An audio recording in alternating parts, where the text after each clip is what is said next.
Hello basketball fans and welcome back to Women's Basketball Fandom. I'm thrilled to continue our NCAA tournament coverage with our final regional breakdown.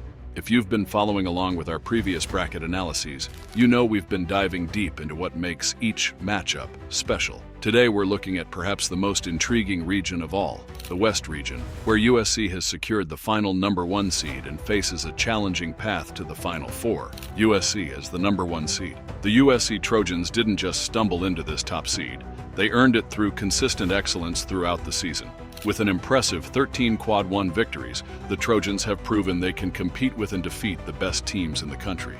Their defensive identity has been their calling card, creating turnovers and limiting opponents' scoring opportunities. What makes USC particularly dangerous is how they've balanced their defensive prowess with efficient offense. However, even as a #1 seed, their path to the Final Four contains some serious obstacles that could test their championship medal. First-round matchups: USC versus University of North Carolina at Greensboro. UNC Greensboro is making just their second NCAA tournament appearance in program history, and their first since 1998. This is a fascinating contrast of tournament experience, USC with their rich history, versus the Spartans who are experiencing this stage for just the second time ever. For UNCG, this moment represents the culmination of years of program building. While they'll enter as heavy underdogs, teams playing with house money can be dangerous. They'll need to embrace the underdog mentality and play loose to have any chance against the disciplined Trojans. For USC, the challenge will be maintaining focus and not looking ahead to potential later round matchups.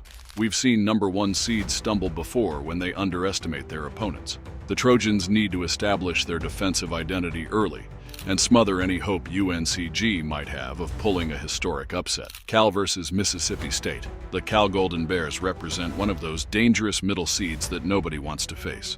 With elite shooters like Camille and Twist, they can light up the scoreboard from beyond the arc. However, their tournament success will hinge on limiting turnovers, their Achilles heel throughout the season. Mississippi State brings a formidable defense to this matchup. Under coach Sam Purcell, they've allowed the fewest paint points in the SEC, a remarkable achievement in such a competitive conference. Their ability to protect the rim forces opponents into difficult perimeter shots. This game could come down to whether Cal's shooters can hit enough threes to overcome Mississippi State's interior defense. If the Bears get hot from deep, they could pull away. But if those shots aren't falling, Mississippi State's defensive discipline could grind out a victory. Kentucky versus Oklahoma. Kentucky's success under first-year coach Kenny Brooks has been one of the season's most compelling stories. Point guard G.E. Aori has been the engine driving this team, orchestrating an offense that features both deadly three-point shooters and physical interior players. Oklahoma counters with their own balanced attack.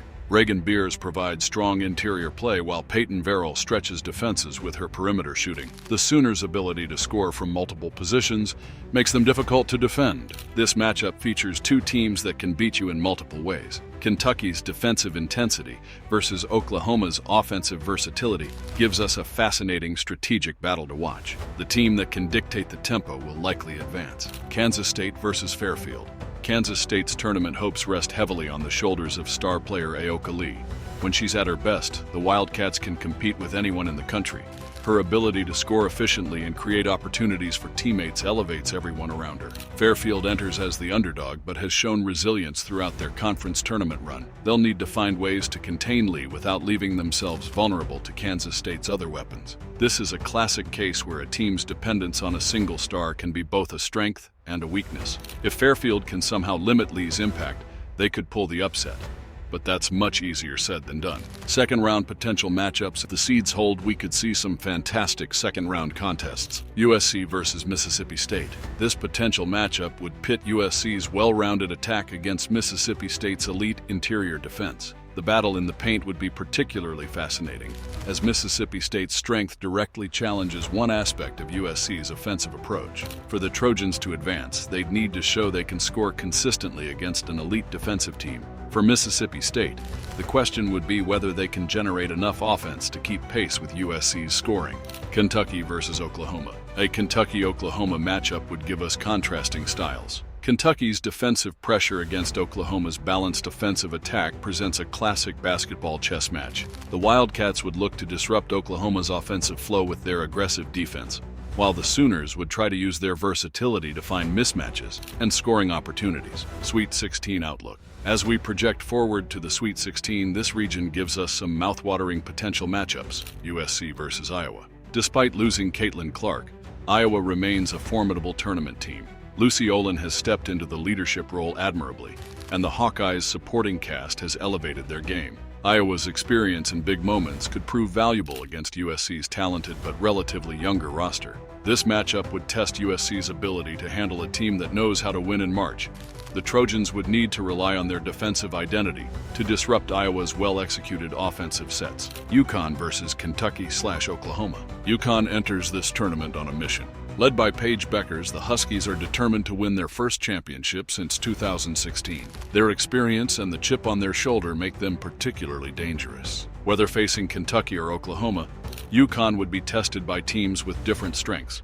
Kentucky's defensive intensity could disrupt UConn's offensive flow, while Oklahoma's balanced attack might force the Huskies to defend all 5 positions. Elite 8 projection. The potential Elite 8 matchup everyone is talking about is USC versus UConn, a rematch from earlier this season. UConn's tournament experience and Paige Beckers' leadership against USC's balanced attack and defensive prowess would make for a classic March Madness showdown. For USC, this represents their biggest challenge in reaching the Final Four. UConn's tournament pedigree and ability to elevate their game in March makes them a formidable obstacle, even for a #1 seed. Throughout this region, several players could become March Madness stars. Paige Beckers, UConn, looking to cement her legacy with another championship run. Aoka Lee, Kansas State, can single-handedly carry her team to victories. Lucy Olin, Iowa, stepped out of Caitlin Clark's shadow to lead the Hawkeyes. Reagan Beers, Oklahoma, dominates the paint and creates opportunities for teammates. This region has several potential upset scenarios. Cal over Mississippi State. If Cal's three-point shooting gets hot, they could overcome Mississippi State's interior defense. Kentucky over a higher seed. Their defensive intensity and three-point shooting make them dangerous. Iowa's surprising USC tournament experience sometimes trumps regular season success. The West region exemplifies what makes March Madness so special: compelling storylines, strategic matchups, and the potential for memorable moments. USC earned their #1 seed, but their path to the Final Four is fraught with challenges, particularly a potential Elite 8 matchup with UConn. We will be back later this week with our own completed WBF bracket. We invite you to fill out your own and share it with us. We will share everyone's bracket with the hashtag WBFandom brackets and shout out our winners. As we continue our tournament coverage here at Women's Basketball Fandom, we'll be analyzing each game and bringing you insights as these matchups unfold. Be sure to like this video, subscribe to the WBF, and hit that notification bell to catch all our tournament coverage. This is just the beginning of what promises to be an incredible NCAA women's tournament. From first-round upsets to Final Four drama, we'll be with you every step of the way. Thanks for watching, and we'll see you after the games tip off.